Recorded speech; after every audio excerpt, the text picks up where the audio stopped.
Hello friends, good morning. आज हम लोग 17 जनवरी 2021 को पार्ट 1 में जो वीडियो किए थे उसका आगे करते हैं। उसमें क्वेश्चन नंबर 24 तक किए थे, इसे हमने पार्ट 2 नाम दिया है और क्वेश्चन नंबर 25 से स्टार्ट कर रहे हैं। 17 जनवरी 2021 का शिफ्ट 1 और शिफ्ट 2 दोनों का मैथ एनालिसिस कर रहे हैं। क्वेश्चन नंबर 25 से देखिए आगे। क्वेश्चन नंबर 25 क्या कह रहा है, आपके स्क्रीन पर क्वेश्चन होगा। दो संख्याओं का मासा और लसा का अनुपात 1:30 है और उनका अंतर है 493। तो लसा और मासा का गुणनफल आपको बताना है।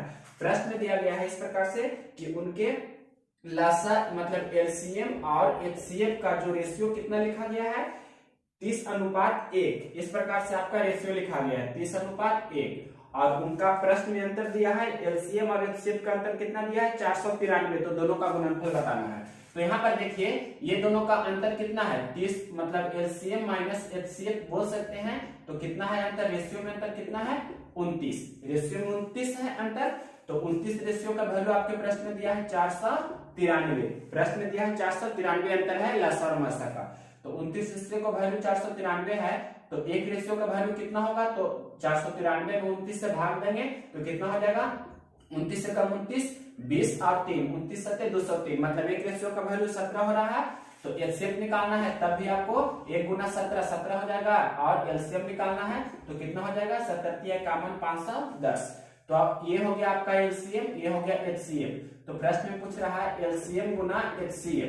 तो एलसीएम कितना हो गया 510 और ये कितना हो गया 17। तो यही आपका आंसर हो जाएगा। गुना भी कर सकते हैं तो कितना हो जाएगा, 17 एकम 17 फिर 1, 17 पचे 85, 1 86, 8670 हो जाएगा आपका लसा और मसा का गुणनफल।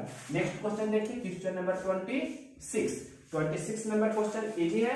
इसमें बोल रहा है 30 सेंटीमीटर लंबाई एवं 24 सेंटीमीटर चौड़ाई वाले आयताकार कमरा है, उसमें 6 सेंटीमीटर लंबा और 5 सेंटीमीटर चौड़ा कितने टाइल्स बिछाए जा सकते हैं।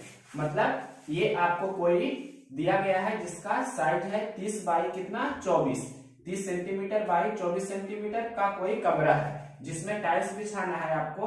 तो टाइल्स जो बिछाना है इसका लंबाई 6 है और चौड़ाई 5 है, लंबाई 6 है चौड़ाई 5 है। तो इस प्रकार से मान लिए कि n टाइल्स लगेगा इसमें। तो ये कैसे निकालता है, तो ये आयत का क्षेत्रफल मतलब कमरा का क्षेत्रफल, आयताकार कमरा का क्षेत्रफल टोटल कितना हो जाएगा, तो 30 गुना 24, क्योंकि आयत का क्षेत्रफल होता है लंबाई गुना चौड़ाई। और इसमें मान लिए कि n टाइल्स बिछेगा तो एक टाइल्स का क्षेत्रफल होगा कितना, 6 गुना 5। तो n टाइल्स का क्षेत्रफल कितना होगा, n गुना 6 गुना 5। अब इसे हल कर देंगे तो 5 6 30 और 6 चौके 24, यानी कि n का मान कितना हो जाएगा 24। तो इसमें 24 टाइल्स टोटल लगेगा। 30 बाई 24 कमरा में 6 बाई 5 का टोटल 24 टाइल्स लगेंगे। इस प्रकार से इस प्रश्न का आंसर हो जाएगा 24। नेक्स्ट क्वेश्चन देखिए, क्वेश्चन नंबर 26 हो गया। अब क्वेश्चन नंबर 27 नंबर क्वेश्चन है, कोई धन CI के दर से 15 वर्ष में दुगना हो जाता है तो वही धन कितने वर्ष में 8 गुना हो जाएगा। मतलब 15 वर्ष में कितना हो रहा है, दुगना हो रहा है। प्रश्न इस प्रकार से लिखा है, 15 वर्ष में कोई धन कितना हो रहा है, 2 गुना हो रहा है। तो प्रश्न पूछ रहा है कितने वर्ष में 8 गुना हो जाएगा।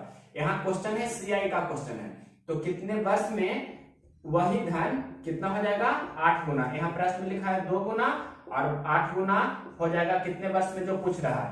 तो 8 गुना 2 का घात कितना होता है जो पहले पता होना चाहिए। तो 8 गुना को लिख सकते हैं 2 पे पावर 3 गुना। तो आप जानते हैं 15 वर्ष में 2 गुना हो रहा है तो 8 गुना कितना वर्ष में होगा, तो 15 में कितना गुना करेंगे, जो पावर यहाँ रहता है वही यहाँ पर गुना हो जाता है। मतलब 15 45 वर्ष, यानी कि आंसर आपका हो जाएगा 45 वर्ष। कोई धन 15 वर्ष में CI के दर से दुगना होता है तो 45 वर्ष में वही धन 8 गुना हो जाएगा। नेक्स्ट क्वेश्चन देखिए, क्वेश्चन नंबर आपका ये 27 था। अब देखिए क्वेश्चन नंबर 28।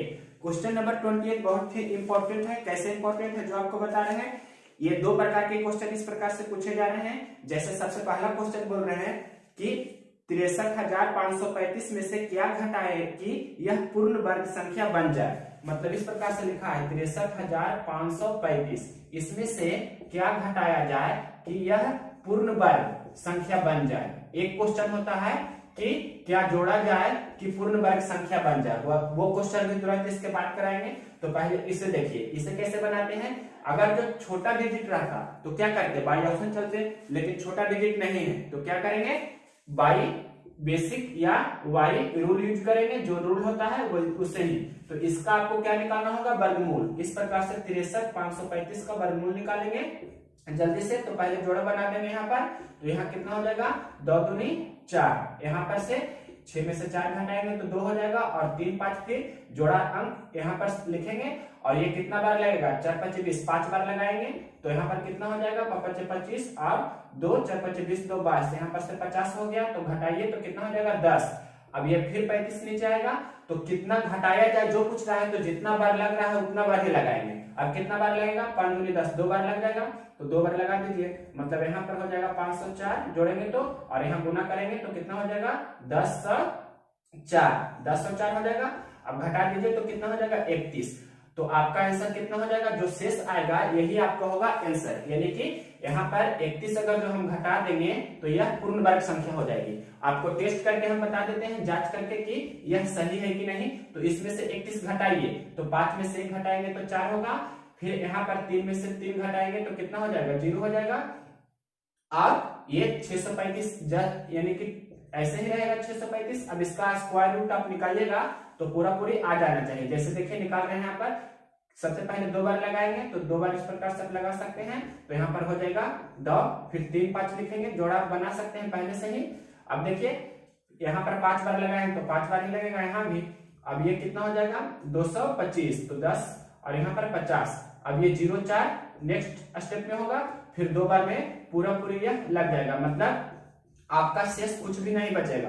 तो ये आपको यानी कि जो लिखा है 63,535 में से कितना घटाएं कि पूर्ण वर्ग संख्या हो जाए, तो 31 घटाने पर पूर्ण वर्ग संख्या हो रही है। और किसका पूर्ण वर्ग संख्या है, तो 252 का, मतलब 252 का स्क्वायर आप कीजिएगा तो कितना आ जाएगा 63,504। मतलब 63,535 में 31 घटाएंगे तो 63,504 आएगा। और 63,504 किसका पूर्ण वर्ग है, तो 252 का। नेक्स्ट क्वेश्चन बता रहे हैं कि क्या जोड़े की पूर्ण वर्ग संख्या हो जाए, वो भी क्वेश्चन पूछा गया है। क्वेश्चन नंबर 29 कह रहा है कि 12,519 में क्या जोड़े कि वह पूर्ण वर्ग संख्या हो जाए। पिछला क्वेश्चन हमने कराया कि क्या घटाएं कि पूर्ण वर्ग संख्या हो जाए। आपके बार है क्या जोड़े की पूर्ण वर्ग संख्या हो जाए। तो बाई ऑप्शन भी चल सकते हैं, या दूसरा तरीका है कि आपको टेस्ट करना होगा वर्गमूल निकालकर। तो 125 और यहाँ पर कितना है 19, वर्गमूल निकालेंगे तो सबसे पहले इस प्रकार से जोड़ा बना लेंगे और एक बार में आप लगाइएगा तो यहाँ पर हो जाएगा कितना, कैंसिल हो जाएगा, फिर 2 5, फिर एक बार में लगेगा तो यहाँ पर से हो जाएगा 22 और 21 से कम 21। तो यहाँ पे एक बार लगाए तो यहाँ 1 लिखेंगे और 25 में से 21 घटाएंगे तो 4 होगा।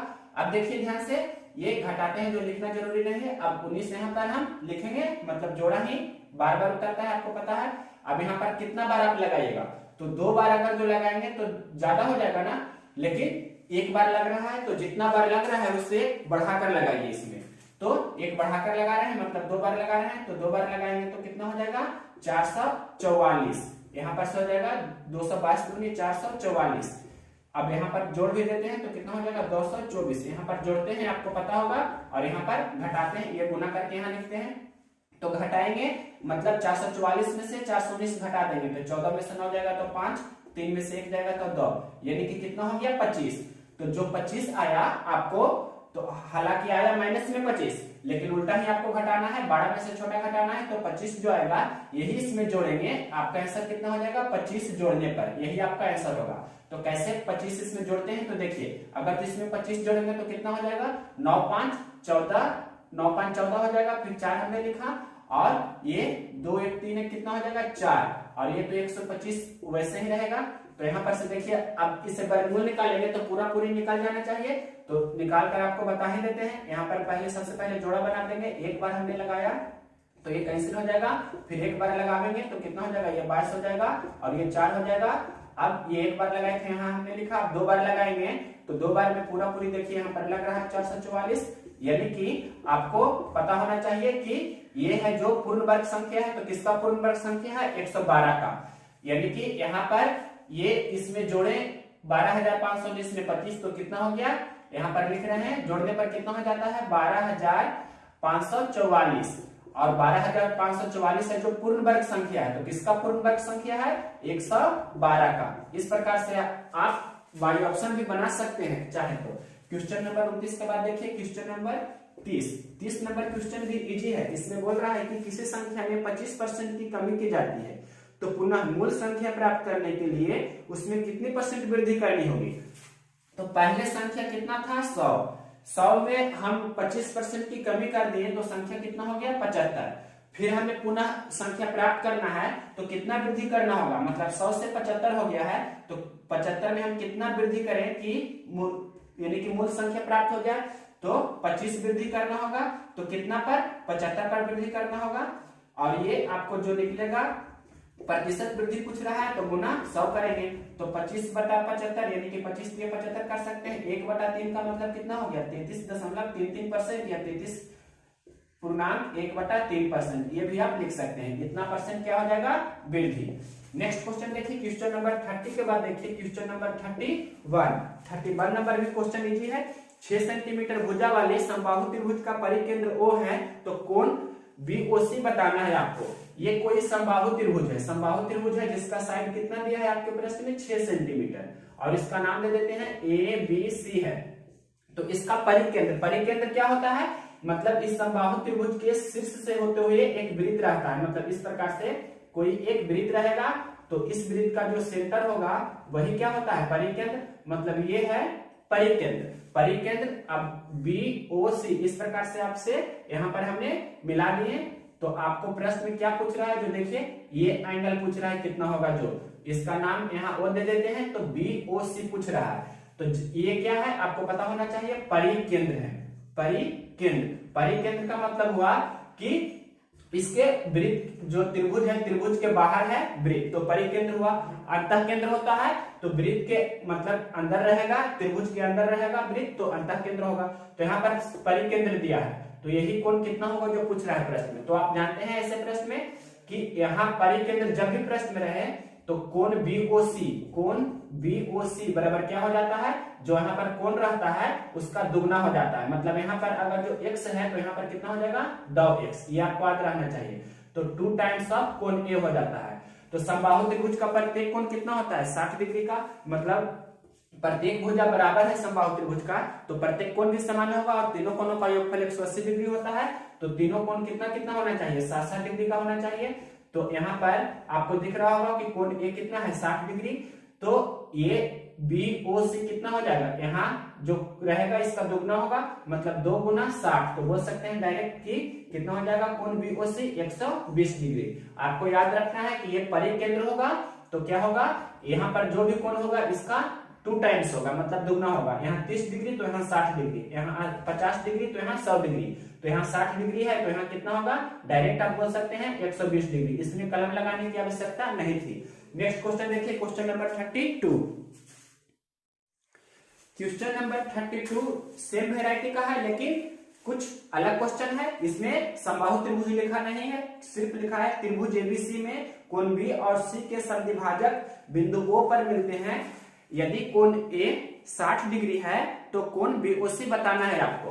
तो क्वेश्चन इस प्रकार से है, मतलब ये कोई ट्रायंगल है आपके प्रश्न में दिया गया है जिसका नाम है ABC और यहाँ पर आपको कोण A कितना दिया गया है 60 डिग्री आपके प्रश्न में दिया गया है। यहाँ पर एक B का समद्विभाजक इस प्रकार से होगा, मतलब ये वाला कोण बराबर होगा आपस में, और कोण C का समद्विभाजक इस प्रकार से होगा, दोनों इस पॉइंट पर मिलेंगे तो इसका नाम कितना प्रश्न में दिया है O। तो ये जो कोण होगा यही आपका ये भी कोण होगा, मतलब ये 30 तो ये भी 30, मतलब टोटल 60 होगा। यहाँ पर अगर जो 15 है तो ये भी 15 होगा और टोटल 15 15 30 हो जाएगा। समद्विभाजक का मतलब होता है ये वाला कोण रहेगा जो यही कोण रहेगा। नेक्स्ट स्टेप में देखिए ये कोण आपसे पूछ रहा है प्रश्न में कितना होगा जो, तो यहाँ पर प्रश्न में दिया गया है कि ABC कोई त्रिभुज है और ये क्या है अंतः केंद्र है। ये प्रश्न में लिखा है अंतः केंद्र है। तो जब भी आपके प्रश्न में ये क्या हुआ इंटरनल एंगल बाइसेक्टर से क्वेश्चन पूछा गया है, मतलब आंतरिक कोण विभाजन है तो अंतः केंद्र रहता है, तो कोण BOC बराबर क्या हो जाता है यहाँ पर 90 डिग्री और प्लस इस कोण का क्या होता है आधा होता है। और अगर जो आपके प्रश्न में सबसे पहले ये बता देते हैं तो यहाँ पर कितना हो जाएगा 90 डिग्री प्लस कोण A का हाफ करेंगे, मतलब यहाँ पर कितना है कोण A दिया है आपके प्रश्न में 60 डिग्री, तो 60 डिग्री बटा 2 यानी कि कितना हो जाएगा 90 डिग्री और 30 डिग्री, तो जोड़ेंगे तो कितना हो जाएगा 120 डिग्री। तो ये आपका आंसर हो गया। अगर आपके प्रश्न में रहता एक्सटर्नल एंगल बाइसेक्टर, यानी कि नेक्स्ट यही हम बना रहे हैं, अगर जो इसे हम इस प्रकार से आगे एक्सटेंड करेंगे और यहाँ पर से बी का बाहरी विभाजन होगा, जो मतलब बाहरी विभाजन से जो कोण बनेगा, और यहाँ पर से भी बना रहे हैं, तो यहाँ पर अगर जो हम यहाँ नाम दे देते हैं वो, तो ये क्या हुआ एक्सटर्नल एंगल बाइसेक्टर। मतलब एक्सटर्नल एंगल बाइसेक्टर यहाँ पर लिख देते हैं external angle bisector, external angle bisector. और ये जो कोण बना था इंटरनल एंगल बाइसेक्टर से कोण बना था इंटरनल एंगल बाइसेक्टर। तो आपको ध्यान रखना है कि इंटरनल एंगल बाइसेक्टर से यहाँ पर जो कोण बनता है, तो इसका क्या होता है, ये वाला कोण होता है 90 डिग्री और प्लस कोण ए का हाफ। लेकिन यहाँ पर जो कोण बनेगा ये बन रहा है, देखिए हमने बी भुजा को आगे की ओर बढ़ाया है और सी भुजा को आगे की ओर बढ़ाया है, मतलब एक्सटर्नल एंगल बाइसेक्टर है। तो यहाँ पर जो कोण ये होगा, ये वाला कोण क्या होगा, यहाँ पर आपको लिख रहे हैं, ध्यान से देखिए, ये कोण बीओसी क्या हो जाता है, एक्सटर्नल एंगल बाइसेक्टर रहता है तो 90 डिग्री माइनस कोण ए बटा 2। अगर जो एक्सटर्नल एंगल बाइसेक्टर है तब, तो यहाँ पर क्या हो जाता 90 डिग्री माइनस कोण ए का आधा कितना हो जाता 30 डिग्री ही होता। तो यहाँ पर 90 में से 30 करेंगे मतलब कितना हो जाएगा 60 डिग्री। ये आपको ध्यान रखना है। अब देखिए नेक्स्ट स्टेप, अगर जो आपके प्रश्न में एक ऑर्थो सेंटर होता है, मतलब इस प्रकार से यहाँ ही बता देते हैं, जैसे ये कोई ट्रायंगल है ABC और यहाँ पर आपके प्रश्न में ये क्या है BOC। तो ये अगर जो ऑर्थो सेंटर है, ऑर्थो सेंटर का मतलब क्या होता है लंब केंद्र, ऑर्थो सेंटर का मतलब होता है लंब केंद्र। अगर जो ये लंब केंद्र है तो कोण BOC का मान क्या होगा, तब कोण BOC होता है 180 डिग्री माइनस ये जो भी कोण रहेगा, जितना भी मान दिया रहेगा कोण A, 180 डिग्री माइनस कोण A होता है कब, जब ये रहेगा आपका ऑर्थो सेंटर। तो 180 डिग्री में से हम कितना घटा देंगे, A का मान कितना है 60 डिग्री, तो कितना आपका आंसर हो जाएगा 120 डिग्री। अगर जो आपके प्रश्न में एक क्वेश्चन तो हमने अभी करा ही दिया, जो क्या था, अगर जो यहाँ पर रहता कि ये क्या है परिकेंद्र, परिकेंद्र को सर्कम सेंटर बोलते हैं, मतलब इसके बाहर कोई वृत्त इस प्रकार से है ड्रा किया हुआ और ये कोई त्रिभुज ABC है, यहाँ पर से हम इसे नाम दे देते हैं, O का नाम हमने दे दिया परिकेंद्र। परिकेंद्र को इंग्लिश में क्या लिखेंगे सर्कम सेंटर। अगर जो ये सर्कम सेंटर है तब कोण BOC क्या हो जाएगा, तो कोण A जो भी दिया रहेगा पहले लिख देते हैं, कोण BOC क्या हो जाएगा कोण A का दुगना हो जाएगा। मतलब कोण A का मान आपके प्रश्न में अगर जो 60 डिग्री दिया है तो ये कितना हो जाएगा 2 गुना 60 यानी कि 120 डिग्री। यहाँ पर x रहेगा तो यहाँ पर क्या हो जाएगा 2x। क्वेश्चन नंबर हमने 31 यहीं पर अभी तुरंत बताए हैं, ये 32 है, तो दोनों एक ही प्रकार के क्वेश्चन में सारा हमने क्लियर किया।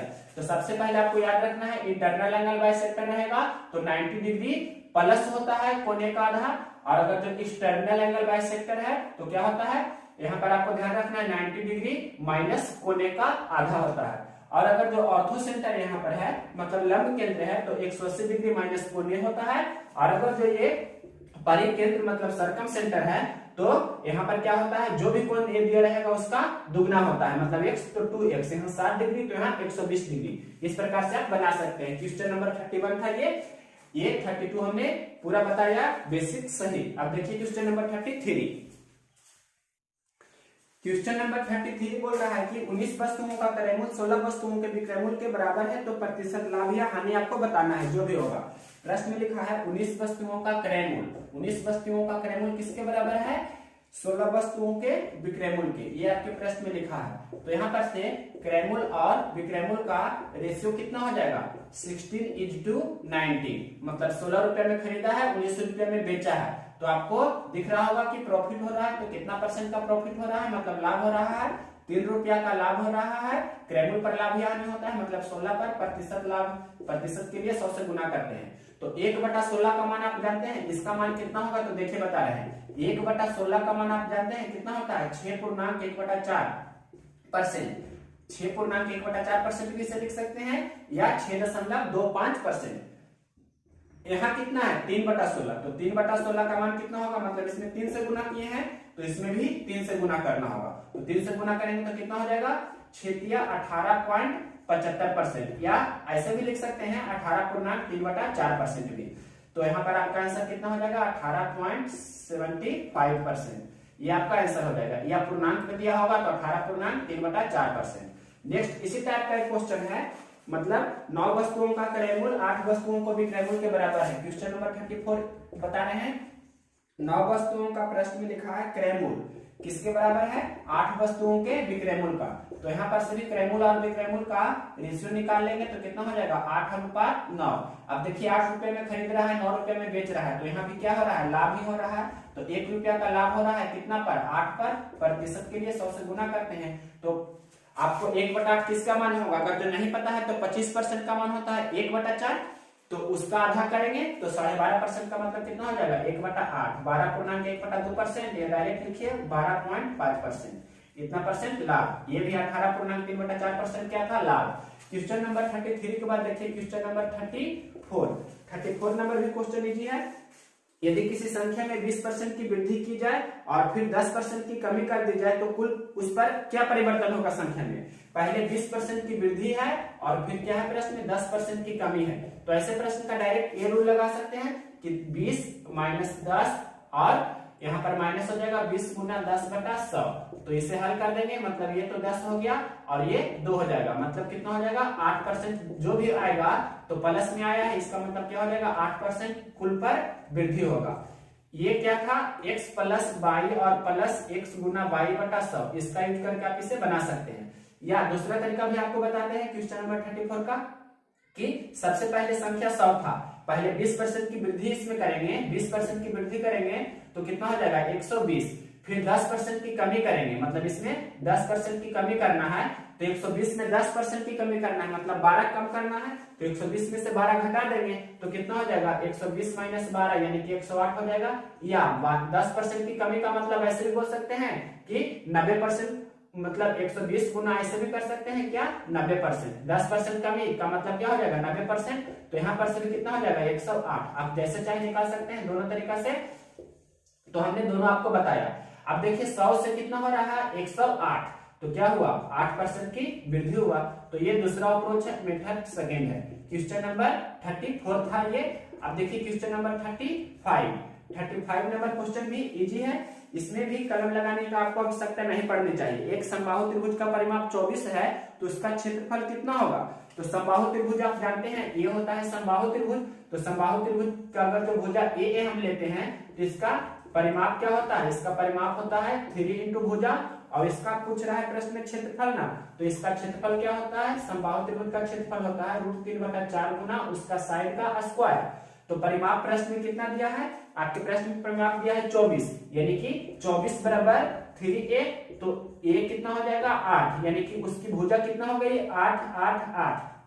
तो क्षेत्रफल कितना हो जाएगा √3/4 गुना भुजा का स्क्वायर, मतलब 8 गुना 8, तो 4 दूनी 8, मतलब 16√3, जो भी वर्ग इकाई आपका आंसर हो जाएगा। मतलब सेंटीमीटर दिया है तो वर्ग सेंटीमीटर, मीटर दिया है तो वर्ग मीटर हो जाएगा। क्वेश्चन नंबर 35 के बाद देखिए नेक्स्ट, देखिए क्वेश्चन नंबर 36 नंबर क्वेश्चन है, यदि x ने 15,000 रुपया में कोई वस्तु खरीदी और y को 5% लाभ पर बेच दी। पहले इतना करते हैं, x कोई व्यक्ति है जो 15,000 रुपया में कोई वस्तु को खरीदता है और 5% लाभ पर है, 5% लाभ पर, हाँ प्रश्न में लिखा है 5% लाभ पर यह y को बेच देती है। तो y को कितना में बेचेगी, तो 15,000 का क्या करेंगे 105%, यहां से निकाल देते हैं आपको 15,000 का क्या करेंगे 5% लाभ पर, तो 105/100 होगा, और 2 जीरो से 2 जीरो कैंसिल हो जाएगा, तो 15×5 = 75। तो यहाँ पर से लिख सकते हैं 1 जीरो तो पहले हो जाएगा इस प्रकार से, और 15 से गुना करेंगे तो 15×5 = 75 लिख सकते हैं, और 15 कम 15 यानी कि 15×75, और कितना हो जाएगा 0। फिर प्रश्न आगे देखिए क्या बोल रहा है, प्रश्न में आगे लिखा गया है आपके कि पुनः बाई ने 2% हानि पर इसे x को बेच दिया। फिर क्या है, ये 2% हानि उठाकर x को बेच दिया, मतलब 2% हानि पर x को बेच रहा है।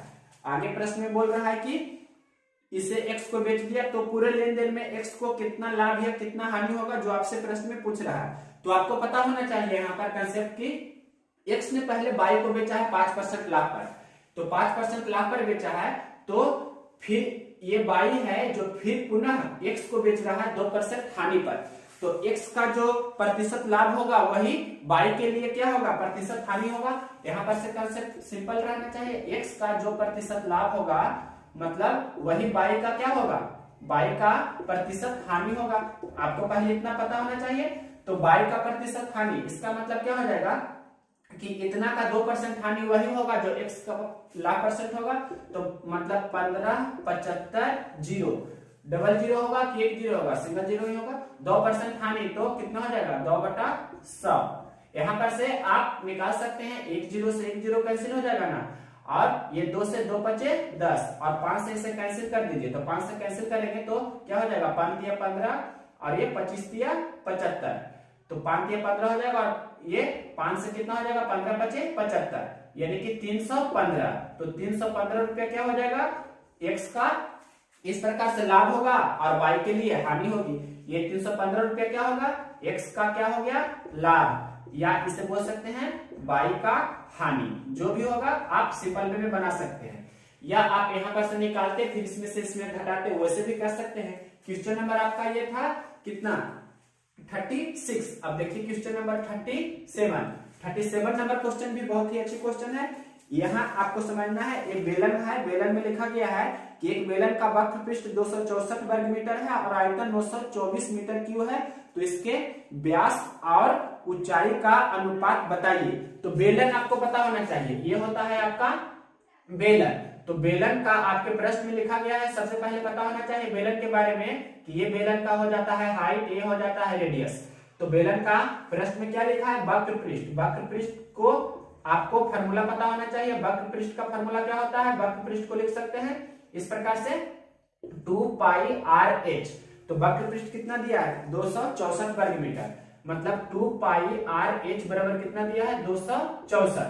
और प्रश्न में लिखा है उसका आयतन है 924 मीटर क्यूब, मतलब ये पहला दिया था और दूसरा दिया है उसका आयतन। आयतन मतलब क्या, पाई, बेलन का आयतन क्या होता है, पाई आर स्क्वायर एच। तो फॉर्मूला आपको पता होना चाहिए, तो डायरेक्ट लिख रहे हैं पाई आर स्क्वायर एच कितना है, 924 मीटर क्यूब। इस प्रकार से लिखा है आपके प्रश्न में। ये इक्वेशन, दो इक्वेशन आपके प्रश्न में दिया गया है, वक्र पृष्ठ दिया है और दिया है आयतन।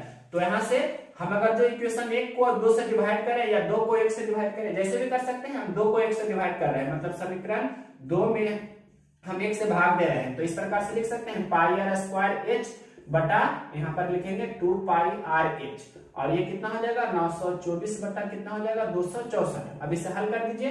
तो हल करना भी इजी है। देखिए सबसे पहले पाई से पाई कैंसिल हो जाएगा, एच से एच कैंसिल हो जाएगा, यहाँ 2r है, आर स्क्वायर को हम यहाँ पर लिख देते हैं r गुना r समझने के लिए। तो एक r से एक r कैंसिल हो जाएगा, 2 से 132 दूनी 64 और 132 से ये कितना बार में, 7 बार में कैंसिल हो जाता है, 7 दूनी 14, 63 91 92।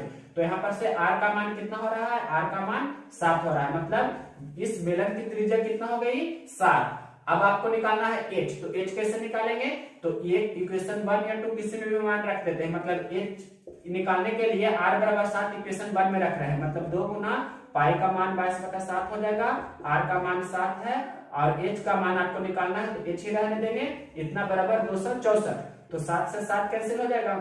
अब देखिए यहाँ पर क्या दिख रहा होगा, 2 से ये कितना हो जाएगा, या कैंसिल कर दीजिए 22 से, तो 22 से कम 22, फिर 4 4 हो जाएगा, 22 दूनी 44 और 2 छक 12, यानी कि आपका h का मान कितना आ गया, 6, यानी कि हाइट कितना हो गई, 6। तो आपसे पूछ रहा है प्रश्न में कि इसका व्यास और ऊंचाई का अनुपात। तो इसका व्यास तो यही होगा ना, यहाँ से यहाँ क्या हो जाएगा व्यास, तो त्रिज्या है प्रश्न में 7, तो व्यास कितना हो जाएगा, त्रिज्या अगर जो है यहाँ पर लिख रहे हैं, यहीं पर लिखते हैं त्रिज्या 7 है, तो व्यास कितना हो जाएगा, व्यास को हम लोग डायमीटर बोलते हैं, मतलब डी से, तो 2 गुना 7 मतलब कितना, 14। तो यहाँ पर ऊंचाई कितना है, 6। तो व्यास और किसका है, व्यास और ऊंचाई का अनुपात, व्यास और ऊंचाई, इस प्रकार से यहाँ लिख सकते हैं कि व्यास अनुपात ऊंचाई आपसे पूछ रहा है। प्रश्न आपको लिखा हुआ होगा, तो व्यास कितना है आपके प्रश्न में, त्रिज्या 7, तो व्यास 14, मतलब यहाँ 14 लिख देते हैं, और ऊंचाई कितना है, 6, कैंसिल कर देंगे तो 7:3 आपका आंसर हो जाएगा। इसके बेलन के व्यास का और बेलन के ऊंचाई का अनुपात 7:3। क्वेश्चन नंबर 38 सिंपल है, 1/tan थीटा बराबर √3 दिया है, तो sin theta plus cosec theta का मान पूछ रहा है। तो यहाँ पर क्रॉस मल्टीप्लीकेशन अगर जो हम कर देंगे तो √3 यहाँ आएगा और tan थीटा यहाँ जाएगा, यानी कि 1/√3 बराबर हो जाएगा tan थीटा। तो आपको पता होना चाहिए tan में किसका मान होता है 1/√3, तो tan 30 डिग्री का मान होता है 1/√3। तो यहाँ पर हम इस प्रकार से लिख भी सकते हैं कि tan 30 डिग्री बराबर tan थीटा, यानी कि कंपेयर करेंगे tan तो tan यानी कि थीटा की जगह पर कितना है 30 डिग्री। तो आपका यहाँ पर साइन थीटा यानी कि साइन 30 डिग्री और कॉसेक थीटा यानी कि कॉसेक 30 डिग्री, ये आपको दोनों को जोड़ना है। तो साइन 30 का मान होता है 1/2 और कॉसेक 30 का क्या हो जाएगा 2/1, या सिंपल 2 ही रख सकते हैं।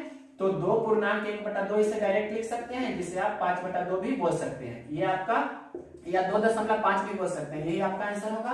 क्वेश्चन नंबर 38 के बाद देखिए क्वेश्चन नंबर 39 नंबर क्वेश्चन भी इजी है। इसमें बोल रहा है प्रश्न में कि वह छोटी से छोटी संख्या बताइए जो प्रथम 10 प्राकृत संख्याओं से विभाज्य हो जाए। मतलब प्राकृत संख्या, छोटे से छोटी संख्या का मतलब होता है क्या, एलसीएम निकालना है। प्रथम 10 प्राकृत संख्या मतलब 1 से लेकर 10 तक, तो एलसीएम आपको निकालना है किसका, 1 2 3 इस प्रकार से लेकर कितना है 10 तक आपको कोई संख्या लिखा गया है, प्राकृत संख्या है, इसका एलसीएम निकालना है। तो देखिए एलसीएम कैसे निकालते हैं। एलसीएम निकालने का हमने बेसिक वीडियो भी बना दिया है। तो देखिए सबसे पहले जितना भी संख्या दिया हुआ रहता है उसमें सबसे बड़ी संख्या को सिलेक्ट करते हैं। तो 1 2 3 4 5 6 7 8 9 10 में सबसे बड़ा कौन है 10, तो 10 को हमने सिलेक्ट कर लिया। अब 10 के अंदर में कौन कौन है, 2 है और 5 है। तो 10 तो 10 से कटेगी और 10 है जो 2 से भी कटेगी और 5 से भी कटेगी और 1 से तो खुद कटेगी। मतलब 10 का काम इतना हो गया। अब उसके बाद देखिए हम आपकी बार कितना ले रहे हैं, मतलब 9 से ये नहीं कटेगी तो 9 को हमने ले लिया। तो 9 के अंदर में कितना कितना होगा 3 गुना 3। तो यहाँ पर से देखिए 3 का भी फैक्टर इसमें हो गया। अब क्या रहा 10 ले लिए 9 ले लिए। अब उसके बाद अगर जो हम 4 को देखें तो 10 में 1 दौ है, लेकिन 4 में कितना है 2 है। तो यहाँ पर से 1 2 तो है इसमें, तो 1 2 हमें और चाहिए, 1 2 हमें और चाहिए। और 8 में क्या होता है 3 दौ होता है, तो हमें 2 2 और चाहिए। यानी कि हम अगर जो 4 यहाँ ले लेते हैं तो यहाँ पर आपको दिख जाएगा कि 4 के अंदर में 2 2 पहले से है और 1 2 ये है। तो यानी कि 4 का भी काम हो जाएगा 4 लेने पर और 8 का भी काम हो जाएगा। अब देखिए 10 हो गया 9 हो गया 4 हो गया अभी तक। तो इतना संख्या कौन कौन बचा 6 बचा। तो 6 में देखिए 2 और 3 है, 2 और 3 को मिलाकर 6 होता है, तो 6 का भी काम हो गया। अब बचा सिर्फ 7 और 9, 9 का भी काम हो जाएगा क्योंकि 9 खुद है ही। बचा सिर्फ 7, तो 7 को भी हमने ले लिया। अब यहाँ पर जो भी गुणनफल होगा 10 9 4 7 वही आपका एलसीएम होगा। तो 9 चौके 36, 36 गुना 7 करेंगे तो 36 गुना 7 आप ऐसे भी कर सकते हैं। तो कितना हो जाएगा 6 7 42 फिर 4 और 7 21 4 25 252। तो 252 हो जाएगा और 10 से गुना करेंगे तो 2520 होगा आपका एलसीएम 1 से लेकर 10 तक। ये आपका आंसर हो जाएगा 2520 2520। क्वेश्चन नंबर आप देखिए 40 नंबर क्वेश्चन भी इजी ही है। इसमें प्रश्न में कह रहा है कि सिंपल क्वेश्चन है, समझना है आपको कि किसी भिन्न के अंश में 50% की वृद्धि की जाती है और हर में 80% की वृद्धि की जाती है, तो नया भिन्न कितना गुना हो जाएगा। पहले कोई भिन्न है x/22 और वो हो जाता है मान लिए अंश में कितना परसेंट की वृद्धि बोल रहा है 50% की। तो 50% की वृद्धि करेंगे तो 150% हो जाएगा। और हर में कितना परसेंट की वृद्धि 80% की वृद्धि है, तो 80% की वृद्धि है मतलब 180% हो जाएगा। तो ये भिन्न हो जाता है मान लीजिए कि इतना करने पर p/q हो जाता है। तो इसे हल कर देंगे तो 0% कैंसिल कर देते हैं तो 5 × 15 और यहाँ पर से 6 × 18। तो ये x/22 क्या था मूल भिन्न था, x/22 था मूल भिन्न और p/q है नया भिन्न है। p/q क्या है नया भिन्न है। तो 5/6 इधर गुना में है तो इस तरफ जाएगा तो क्या हो जाएगा 6/5 हो जाएगा। यानी कि जो क्या हो जाएगा नया भिन्न का कितना हो जाएगा 6/5 गुना। यही आपका आंसर होगा। 5/6 आया है तो कितना होगा 6/5 गुना नया भिन्न का। क्वेश्चन नंबर 40 के बाद देखिए क्वेश्चन नंबर 41। 2-3 क्वेश्चन और है, इसके बाद इस वीडियो को खत्म कर रहे हैं। नेक्स्ट क्वेश्चन देखिए क्वेश्चन नंबर 41 क्या बोल रहा है। किसी शंकु की त्रिज्या को आधा कर दिया जाए और तिरछी ऊंचाई को दुगना कर दें तो शंकु के वक्र पृष्ठ में क्या परिवर्तन होगा। ये शंकु होता है इस प्रकार से। तो शंकु का ये आपको पता होना चाहिए, ये क्या है रेडियस है और ये आपका हाइट है और ये स्लैंट हाइट मतलब तिर्यक ऊंचाई है। तो ये फार्मूला पता होना चाहिए इसमें l² बराबर क्या होता है h² + r²। शंकु का वक्र पृष्ठ क्या होता है πr_l। शंकु का संपूर्ण पृष्ठ क्या होता है pi R into L plus R. शंकु का आयतन क्या होता है 1/3 पाई आर स्क्वायर एस। शंकु के बारे में सभी हमने लिख दिया, तीनों जो होता है फार्मूला। अब देखिए प्रश्न को पढ़ते हैं। ये इतना आपको समझाने के लिए लिखा, इतना आना ही चाहिए। किसी शंकु की त्रिज्या को आधा कर देते हैं। पहले त्रिज्या आर था, तो पहले वक्र पृष्ठ कितना होगा, जो पहले क्लियर कर लीजिए। पहले वक्र पृष्ठ और अब मतलब जो प्रश्न में बोल रहा है उसके करने पर क्या चेंज हो रहा है जो देखना है। तो पहले त्रिज्या r है और ऊंचाई h है और तिर्यक ऊंचाई l है, तो वक्र पृष्ठ कितना होता है, इस आधार पर वक्र पृष्ठ कितना होता है देख सकते हैं। वक्र पृष्ठ है पाई आर एल। अब प्रश्न पढ़िए, प्रश्न से बना रहे हैं। प्रश्न में क्या कह रहा है, जो प्रश्न में बोल रहा है कि त्रिज्या को आधी कर दिया जाए, मतलब r/2 कर दिए और इसकी तिरछी ऊंचाई को दुगना कर देंगे, मतलब 2l। h के बारे में कुछ नहीं कहा है तो h को वैसे ही रहने देंगे। अब प्रश्न देखिए, पाई आर एल होता है फार्मूला, वक्र पृष्ठ का पाई आर एल होता है, तो पाई आर के जगह पर कितना है r/2 और l के जगह पर कितना है 2l। तो 2 से 2 तो कैंसिल हो जाएगा, तो ये तो पाई आर एल ही रह गया ना, मतलब कोई चेंज हुआ, पाई आर एल पहले भी था और पाई आर एल अब भी है, यानी कि इसमें कोई चेंज नहीं हो रहा है, मतलब नो चेंज, या आपके ऑप्शन में जो भी होगा कोई परिवर्तन नहीं होगा। 2 क्वेश्चन और बचा है, सिंपल क्वेश्चन है। क्वेश्चन नंबर देखिए 42। ये बोल रहा है कि किसी समकोण त्रिभुज की एक भुजा दिया है 12 और आगे लिखा है प्रश्न में कि उसका कर्ण जो है दूसरी भुजा से 6 अधिक है। तो आपको वो जो दोनों भुजा है या कर्ण आपसे प्रश्न में पूछ रहा है, कर्ण की लंबाई बताइए। तो प्रश्न आपको इस प्रकार से दिया गया है, ये कोई क्या है समकोण त्रिभुज है और समकोण त्रिभुज में ये 90 डिग्री होता है, आपको पता होना चाहिए। ये लंब, ये आधार, अगर जो यहाँ पर कोण थीटा है तब एक भुजा 12 सेंटीमीटर आपके प्रश्न में दिया है, यहाँ पर हमने ये 12 लिख दिया और ये अगर जो भुजा की लंबाई a मानते हैं तो ये कितना हो जाएगा, इससे 6 ज्यादा है कर्ण, मतलब a + 6, ये आपके प्रश्न में दिया है।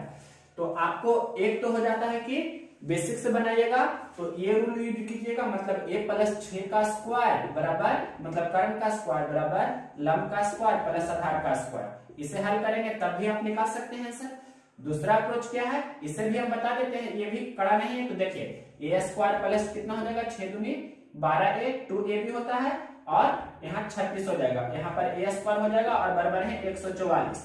तो हल कर लीजिए, a स्क्वायर दोनों तरफ कैंसिल हो जाएगा, तो 12a बराबर कितना हो जाएगा 144 में से 36 घटाइएगा तो कितना हो जाएगा, यहाँ पर 4 में से 6 जाएगा तो 8 हो जाएगा, 14 में से 6 जाएगा तो 8, यहाँ पर 13 में से 3 जाएगा तो 10, 108 हो जाएगा।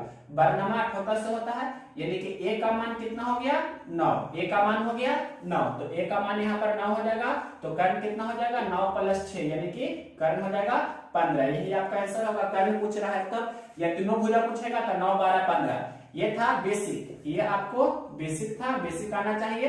बेसिक में हमने यूज किया कि कर्ण का स्क्वायर बराबर लंब का स्क्वायर और प्लस उसके आधार का स्क्वायर, मतलब इंग्लिश में अगर जो लिखना चाहें इसे तो सिंपल है, परपेंडिकुलर का स्क्वायर प्लस उसका बेस का स्क्वायर बराबर क्या होता है हाइपोटेनस का स्क्वायर। तो इसका यूज करके बना दिए।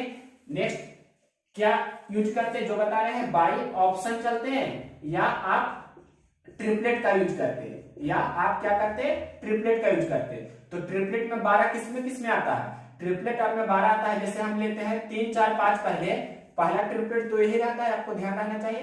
तो 3, 4, 5 में अगर जो हम 3 से गुना कर देंगे तो कितना हो जाएगा 9, 12, 15। तो यहां से ही आपको दिख रहा है कि 12 है तो होना चाहिए 9 और 15। दूसरा अगर जो आपको ध्यान है कि 5, 12, 13, 5, 12, 13 हम अगर जो लेते हैं तो ये यहाँ पर 5 रखेंगे, ये तो 12 फिक्स हो जाएगा, यहाँ 5 रखेंगे तो यहाँ कितना हो जाएगा 13 और 6, 19। तो वो ट्रिपलेट नहीं होता है, मतलब यहाँ पर 5 रखेंगे वो 5 तो हो जाएगा और ये 12 है और यहाँ पर बोल रहा है कि इससे 6 अधिक है तो कितना हो जाएगा 6 अधिक, मतलब 5 में हम 6 जोड़ेंगे इस प्रकार से 5 + 6 तो कितना हो जाएगा 11। तो ये ट्रिपलेट नहीं होता है, तो ये वाला आपका नहीं होगा। अब और भी एक होना चाहिए, कितना होता है 12, 35, 37 होता है ना, 12, 35, 37। तो 12 लेंगे तो 12 तो कर्ण हो गया और 35 ये हो जाएगा, तो 35 से ये कितना है ज्यादा 6, तो 35 मतलब इस प्रकार से हो जाएगा 12 और ये एक हमने 35 ले लिया तो इससे 6 ज्यादा, मतलब कितना 41। तो 12, 35, 41 भी ट्रिपलेट नहीं होता, इस कारण से ये भी नहीं होगा। तो 5, 12, 13 और 12, 35, 37 किस प्रकार कैंसिल किए बाई ऑप्शन से, आप समझ रहे होंगे। तो 3 4 5 में जो 3 से गुना किए मतलब 9 12 15, तो जो 12 दिया है तो 9 और 15 होगा, ये 9 तो ये 15। इस प्रकार से बना सकते हैं। क्वेश्चन नंबर ये था 42। अब लास्ट क्वेश्चन देखिए, क्वेश्चन नंबर 43 नंबर क्वेश्चन बहुत ही इजी है। 250 मीटर लंबी ट्रेन किसी खंभा को 15 सेकंड में पार करती है, तो उस ट्रेन की स्पीड किलोमीटर प्रति घंटा में बताइए। सिंपल क्वेश्चन है। कोई ट्रेन किसी खंभा को पार करती है तो ट्रेन की सिर्फ अपनी लंबाई होती है, तो ट्रेन की चाल पूछ रही है, मतलब स्पीड ऑफ ट्रेन पूछ रहा है आपके प्रश्न में। तो ये आपको पता होना चाहिए कि चाल बराबर होता है दूरी बटा समय। तो 250 मीटर लंबा ट्रेन है तो 250, और कोई खंभा को पार कर रहा है तो उसका लंबाई 0 लेते हैं, और कितना देर में पार कर रहा है 15 सेकेंड में, तो 15 सेकेंड, ये सेकेंड हुआ और ये क्या है मीटर में। तो 250 बटा 15 आप डायरेक्ट लिख सकते हैं, 250 बटा 15, तो ये हो गया मीटर प्रति सेकंड। किलोमीटर में बदलना है तो 18 बटा 5 से गुना करेंगे तो किलोमीटर प्रति घंटा हो जाएगा।